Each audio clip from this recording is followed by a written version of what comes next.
அனைவருக்கும் வணக்கம். இப்ப நம்ம என்ன பார்க்க போறோம் அப்படின்னா, கொசைன் லா அப்படிங்கிறத எப்படி வெரிஃபை பண்றது அப்படிங்கிற விஷயத்தை பத்தி தான் இந்த கிளாஸ்ல நம்ம பார்க்க போறோம்.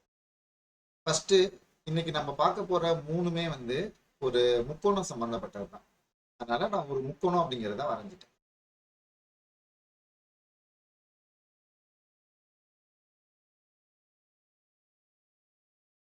இந்த முக்கோணத்தோட முனைப்பகுதியை ஏ பி சி அப்படின்னு எடுத்தாச்சு.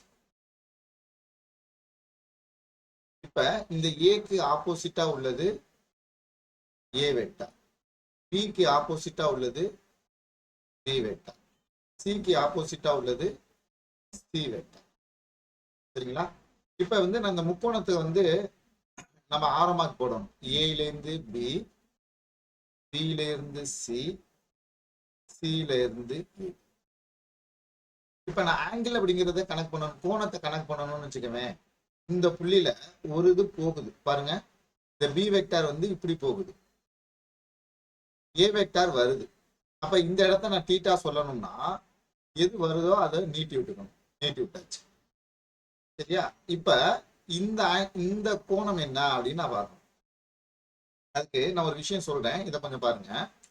ஒரு நேர்கோட்டுக்கு மேல உள்ள கோணம் 180, அதாவது 180னா பை.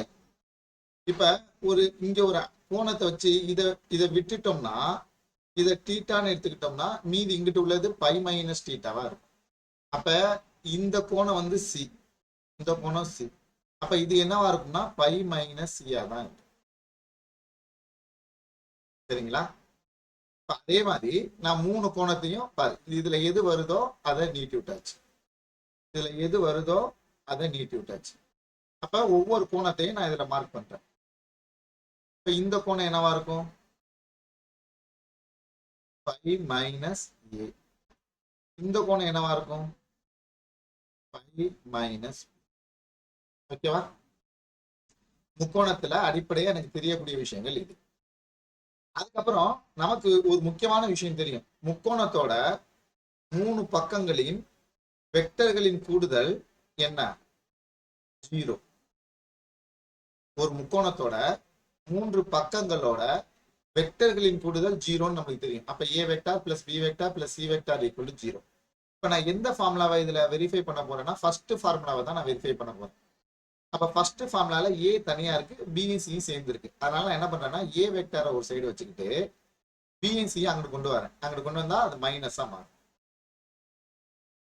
அப்ப ஏ வெக்டார் ஈக்குவல் டு மைனஸை காமனா எடுத்தா B vector plus C vector. இப்ப இதை நான் ஸ்கொயர் பண்றேன். ஸ்கொயர் பண்ணா என்ன வரும்? A vector square equal to minus ஸ்கொயர்டா பிளஸ்ஸா மாறிடும், மைனஸ் ஸ்கொயர் பண்ணா பிளஸ்ஸா மாறிடும், பி பிளஸ் பி ஹோல் ஸ்கொயர்னு வரும். ஸ்கொயர்டு இருக்கும்போது இந்த வெக்டருக்கு வேல்யூ இல்லை. ஸோ இதை எப்படி எழுதிக்கலாம்? ஏ ஸ்கொயர்னு எழுதிக்கலாம். இது B plus C whole square ஃபார்முலாவா? B plus C whole square formula என்ன? B square plus C square plus 2 பியும் சியும் டாட் பண்ணணும். சரியா? இப்போ என்ன இருக்கு பாரு, ஏ ஸ்கொயர் ஸ்கொயர்டு இருக்கும்போது வெக்டருக்கு வேல்யூ இல்லை, அதனால பி ஸ்கொயர் சி ஸ்கொயர்னு எழுதிக்கலாம். இதோட dot product formula modulus of B vector modulus of C vector, பிக்கும் சிக்கும் இடைப்பட்ட கோணம் பாரு. இதுல இந்த இருக்கு பி, சி இந்த இருக்கு. அப்ப பிக்கும் சிக்கும் இடைப்பட்ட கோணம் என்னன்னா பை மைனஸ் ஏ. அப்ப என்ன வரும்? Modulus of B modulus of C cos pi minus. Okay. இப்ப A vector equal to B square plus C square. Squared இருக்கும்போது எப்படி மைனஸ்க்கு வேல்யூ இல்லையோ அதே மாதிரி மாடுலஸ் இருக்கும்போதும் அந்த மைனஸுக்கு, அதாவது டைரக்ஷனுக்கு வேல்யூ இருக்காது. அதனால மாடுலஸையும் எடுத்துட்டேன், வெக்டரையும் எடுத்துட்டேன். இப்ப இதோட ஃபார்முலா என்ன அப்படின்னா நம்ம முக்கோணவியல பார்த்திருப்போம். என்ன பார்த்திருப்போம்? Cos pi minus theta. பைனா மாறாது, 180னா மாறாது. அப்ப காஸ் டீட்டா என்ன வரும் அப்படின்னா காஸ் டீட்டான்னு வரும். பை மைனஸ் டீட்டா அப்படிங்கிறது யாரோட கால் பகுதி? இந்த இடமா? இந்த இடத்துல யாரு பிளஸ்ஸா இருப்பா? சைன் பிளஸ்ஸா இருக்கும். ஸோ இது மைனஸ் காஸ் தீட்டான்னு வரும். அப்ப இதோட ஃபார்முலா என்னன்னா மைனஸ் காஸ் ஏ. ஏன்னா பை மைனஸ் ஏனா மைனஸ் காஸ். இப்ப என்ன இருக்கு பாருங்க, a square equal to b square plus c square minus 2bc cos A அப்படின்னு வந்துருச்சு. இப்ப அந்த கொஸ்டின் ஃபார்முலா அப்படிங்கறத நம்ம என்ன பண்ணிட்டோம், வெரிஃபை பண்ணோம். ஓகேவா? ஹென்ஸ்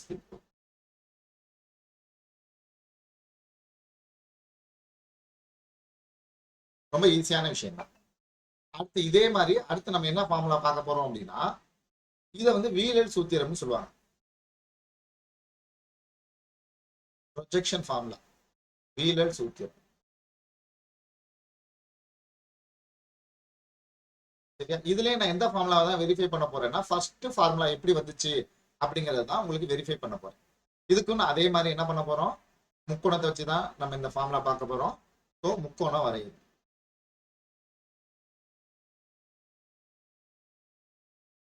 முக்கோணம் வரைஞ்சிட்டேன், பேர் வைக்கிறேன். இது ஏ, இது பி, இது சி. ஆரோ மார்க், ஏல இருந்து பி, பில இருந்து சி, சில இருந்து ஏ. ஏக்கு ஆப்போசிட்டா உள்ளது ஏ வெக்டார், பிக்கு ஆப்போசிட்டா உள்ளது பி வெக்டார், சிக்கு ஆப்போசிட்டா உள்ளது சி வெக்டார். எது வருதோ அதை அப்படியே ப்ரொடியூஸ் பண்ணி விடு, நீட்டி விடு. எது வருதோ அதை நீட்டி விடு. இப்ப இதுல இதுதான் வருது, இது அப்படியே நீட்டி விட்டாச்சு. இதுல இது வருது, இதை நீட்டி விட்டாச்சு. இப்ப கோணத்தை குறிப்போம். கோணம் என்ன வரும், இந்த கோணம் என்ன, பை மைனஸ் சி. ஏன்னா இந்த பக்கம் உள்ளது சி, இந்த பாரு இந்த ஆங்கிள் சி. அப்ப மீதி உள்ளது என்னவா இருக்கும் அப்படின்னா பை மைனஸ் சி. அதான் அதே மாதிரி இது என்னவா இருக்கும், பை மைனஸ் ஏ. அதே மாதிரி இது என்னவா இருக்கும், மொத்தமா உள்ளது பை, இந்த பி எடுத்தாச்சு. So by minus. ஓகே, இப்ப இந்த முக்கோணத்தை பத்தி பார்த்தாச்சு. இப்ப நம்மளுக்கு தெரிஞ்ச ஒரு விஷயம் என்ன, முக்கோணத்தின் 3 பக்கங்களின் வெக்டர்களின் கூடுதல் 0. போன சம்ல எடுத்துக்கிட்ட அதே இது. சரி, இப்ப இந்த ஃபார்ம்ல எல்லாம் நான் ஏ தான் வெரிஃபை பண்ணணும். அதனால ஏ மட்டும் இங்கிட்ட வச்சுக்கிட்டு மற்ற 2 தான் அங்கிட்டு கொண்டு போகும். அப்ப மைனஸ் பி மைனஸ். சரியா? இப்ப நான் என்ன பண்ண போறேன் அப்படின்னா, போன கொஸ்டின் ஃபார்முலால என்ன பண்ணோம்னா 2 பக்கமும் ஸ்கொயர் பண்ணணும். இப்ப நான் என்ன பண்ண போறேன்னா ஏ ஆல புள்ளி பெருக்கம் பண்றேன். ஏ ஆல் புள்ளி பெருக்கம்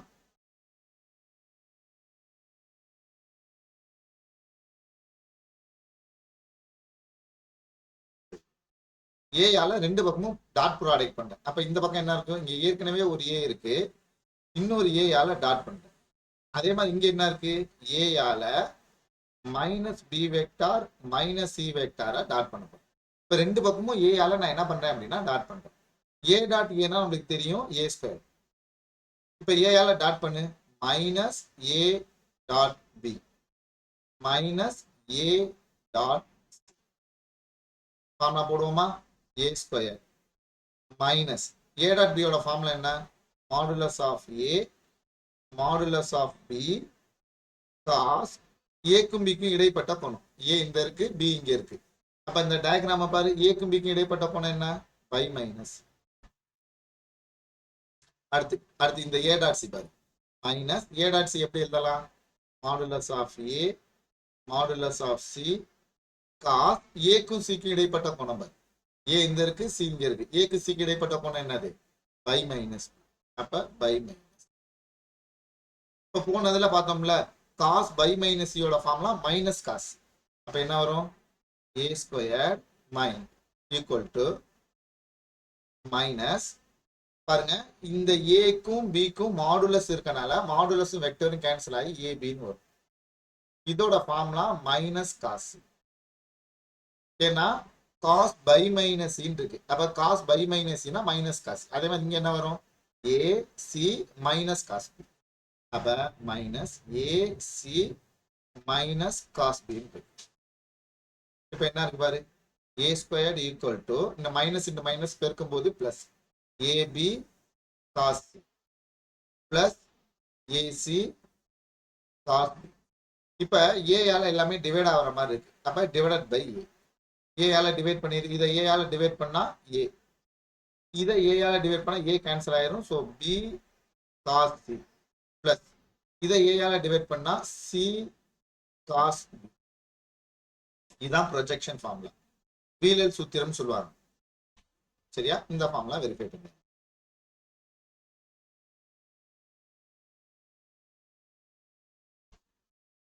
ஓகேவா? இப்ப 2 ஃபார்முலா பார்த்துருக்கோம். அதே மாதிரி அடுத்து அடுத்து வந்து இது வந்து என்ன ஃபார்முலா அப்படின்னா, ஒரு முக்கியமான ஃபார்முலா. இதை வந்து சைன் சூத்திரம்னு சொல்லுவாங்க. Sign formula.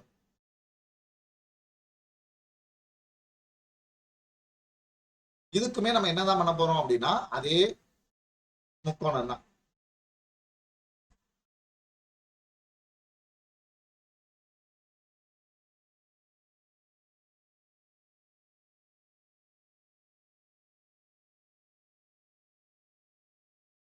அப்படியே வரையும் போது நீங்க அப்படியே பாருங்க, எதுவும் டவுட்டா இருக்கான்னு பாரு. ஏன்னா இது வரைக்கும் நம்ம வரைஞ்சது எல்லாமே சேம் தான், ஒரே விஷயம் தான் நம்ம சொல்றோம்.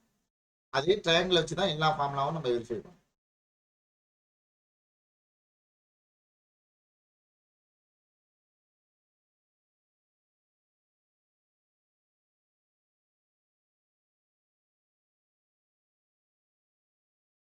ஓகே, எப்ப எப்படி நம்ம ப்ரொஜெக்ஷன் ஃபார்முலாவுக்கும், அதாவது கொசைன் ஃபார்முலாவுக்கும் வீலல் ஃபார்முலாவுக்கும் எப்படி நம்ம முக்கோணத்தை வச்சு போட்டோமோ அதே மாதிரி இதுலயும் முக்கோணத்தை வச்சு தான் போட போறோம்.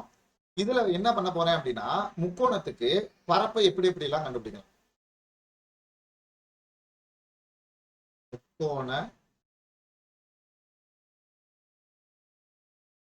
முக்கோணத்தின் பரப்பு, ஏரியா, பரப்பை எப்படி எப்படி எல்லாம் கண்டுபிடிக்கலாம். முக்கோணத்தோட பரப்பு கண்டுபிடிக்கிறதுக்கான ஃபார்ம்லாம் நம்மளுக்கு தெரியும். என்ன தெரியும்? 1/2 மாடுலஸ் ஏதாவது 2 சைடு பாரு, நான் ஏ பி எடுத்துக்கிறேன். சரிங்களா? அப்ப ஏ பி எடுத்துக்கிட்டா என்ன வரும்? A vector cross B vector. இதானே முக்கோணத்தோட பரப்பு கண்டுபிடிக்கிறதுக்கான ஃபார்முலா.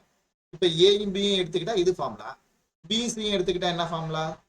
1/2 modulus B cross.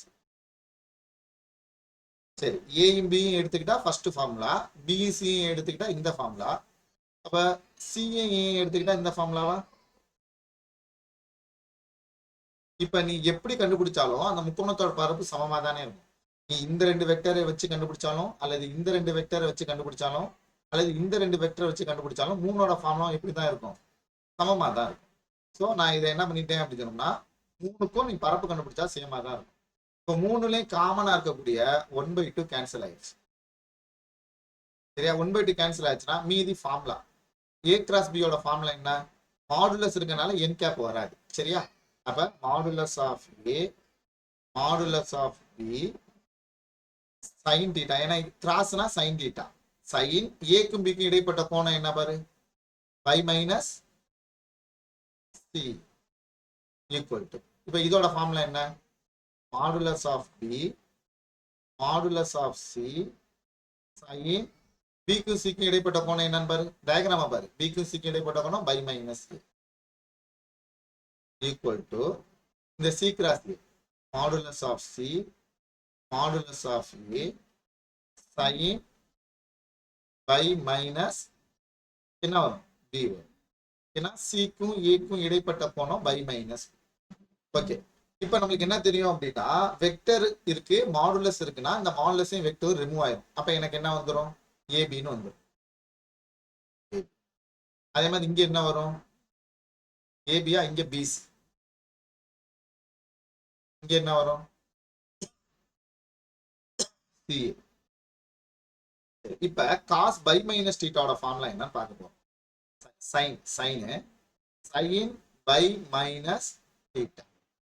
பைனா 180, 180னா மாறுமா? மாறாது. அப்ப சைன் தீட்டா. சரி, பை மைனஸ் தீட்டா அப்படிங்கிறது எந்த கால் பகுதி? ஏன்னா பைனா இது, மைனஸ் தீட்டானா இந்த இடத்துல இருக்கு. இந்த இடத்துல சைனு பிளஸ்ஸா தான் இருக்கும். ஸோ இது, அப்ப இதே இடத்துல நம்ம போன சம்ல பார்த்தோம், காஸ் பை மைனஸ் தீட்டான்னு பார்த்தோம். பைனா மாறுமா? மாறாது. அப்ப காஸ் தீட்டா. ஆனா பை மைனஸ் தீட்டா வந்து இந்த இடம், இந்த இடத்துல சைனு பிளஸ்ஸா இருக்கும், காசு மைனஸா இருக்கும். இதுதான் ஃபர்ஸ்ட் 2 ஃபார்முலால யூஸ் பண்ணோம். இப்ப சைன் தீட்டானால இந்த ஃபார்முலா. அப்ப என்ன வருது?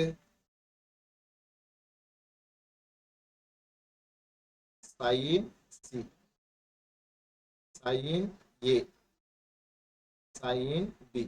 பாத்தீங்கன்னா உனக்கே புரியும். sin c, sin a, sin b எழுதியாச்சு. இப்ப இது எல்லாத்தையும் நான் எதால டிவைட் பண்றேன் அப்படின்னா ஏபிசி ஆல டிவைட் பண்றேன். அப்ப என்ன இருக்கு பாரு, ஏபி காஸ், சாரி காஸ் இல்ல sine, AB sine C by ABC equal to BC sine A by ABC equal to CA sine B by ABC. இப்ப சேமா உள்ளதை எடுத்துருங்க, கேன்சல் பண்ணுகிறேன். ஏபியும் ஏபியும் கேன்சல் ஆயிடும், பிசியும் பிசியும் கேன்சல் ஆயிடும், சிஏவும் சிஏவும் கேன்சல் ஆயிடும். இப்ப பேலன்ஸ் என்ன இருக்கு, சைன் சி. இந்த சி அடிச்சிடக்கூடாது, ஏன்னா இந்த சிங்கிறது சைடு, இந்த சிங்கிறது கோணம். சரிங்களா, sine C by C, sin A by A, sin B by B. இப்ப எல்லாத்தையும் தலைகீழாக்கு. தலைகீழாக்குனா என்ன வரும்,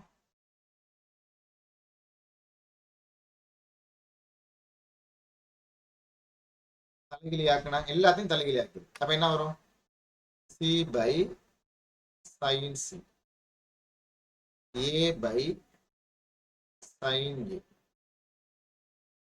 B by sin B. சரியா, இத வரிசைப்படுத்திரு.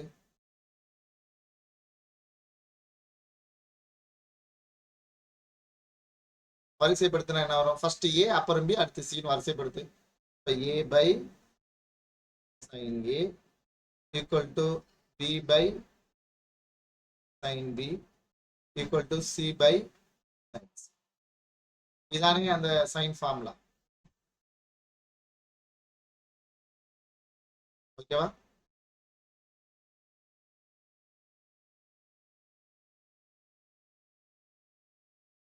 ஓகே. இப்ப இந்த கிளாஸ்ல நம்ம என்ன பார்த்திருக்கோம்னா ஒரு 3 ஃபார்முலா பார்த்திருக்கோம். என்னென்ன formula, cosine formula, projection formula, sign formula. Okay, thank you.